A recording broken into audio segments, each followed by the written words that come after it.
নমস্কার বন্ধুরা, আশা করি আপনারা সকলে খুব ভালো আছেন। আজকে সন্ধ্যাবেলার একটা চটপটা টিফিনের রেসিপি নিয়ে আবার চলে এলাম। তো আজকে যে রেসিপিটা বানাবো এটা যেরকম সুস্বাদু সেরকম কিন্তু হেলদিও। বাচ্চাদের জন্য তো একদমই পারফেক্ট। এতে সমস্ত রকম ভেজিটেবলও আছে, আর আমি দুটো ডালও ইউজ করেছি, মুসুর ডাল আর মুগের ডাল আমি আগে থেকে ভিজিয়ে রেখেছিলাম। আর আমি ব্রাউন ব্রেডটা ইউজ করেছি, কারণ ব্রাউন ব্রেডটাতে গমের পরিমাণটা বেশি থাকার জন্য বাচ্চাদের জন্য কিন্তু এটা ভীষণই উপকারী। তো আমি প্রথমে সবজিগুলোকে কুচি কুচি ভাবে কেটে নিয়েছি, তোমরা তো দেখতেই পেলে আমি কি কি সবজি ইউজ করেছি। আর তারপরে আমি মিক্সার গ্রাইন্ডারে মুসুর ডাল আর মুগের ডালটাকে ভালোভাবে পেস্ট করে নিয়েছি।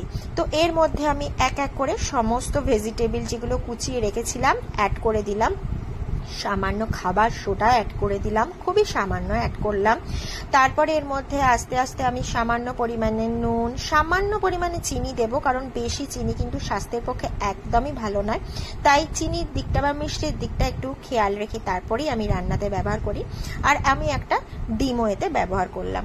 তো ভালোভাবে এটাকে আমি ফেটিয়ে নিলাম, খুব ভালোভাবে ফেটিয়ে নিলাম যতক্ষণ না সব সবজিগুলো আর ডিমটা খুব ভালোভাবে ব্যাটারটার সাথে মিশে যায়। তো খুব সুন্দরভাবে মিশিয়ে গেছে, এবার দেখতেই পাচ্ছেন আপনারা খুব সুন্দরভাবে মিশে গেছে। তো এবার আমি কি করব, আস্তে আস্তে যে ব্রেডগুলো ছিল ব্রাউন ব্রেডগুলো আস্তে আস্তে আমি সেগুলোকে কেটে নেব। আপাতত 20 মিনিটের জন্য আমি এই ব্যাটারটাকে ঢাকনা দিয়ে রেখে দিলাম। এবার আমি ব্রাউন ব্রেডগুলোকে কাটবো।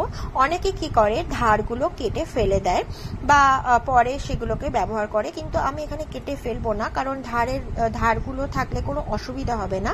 আপনারা শেষ পর্যন্ত দেখলে বুঝতে পারবেন যে ধার বা ব্রেডের ধারগুলো যদি থাকে তাহলে এমন কিছু অসুবিধা হবে না, তাই আমি কাটলাম না। তো এবার আমি একটা কড়াইতে সাদা তেল ইউজ করলাম। তো ব্রেডগুলোতে ভালোভাবে ব্যাটারটাকে ভালোভাবে ডুবিয়ে ভালোভাবে মাখিয়ে নিলাম।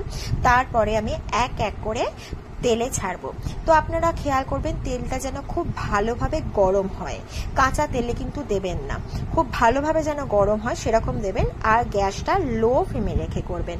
খুব বেশি যদি আপনি গ্যাসটা বাড়িয়ে দেন তাহলে কিন্তু এগুলো পুড়ে যেতে পারে। তাই তেলটাকে গরম করবেন, কিন্তু গ্যাসের ফ্লেমটা যেন লো থাকে। দুই দিক ভালোভাবে ভেজে নেওয়ার পরে গরম গরম পরিবেশন করুন। ছোট থেকে বড় বাড়ির সকলের ভীষণ ভালো লাগবে। আপনাদের অসংখ্য ধন্যবাদ ভিডিওটি দেখার জন্য।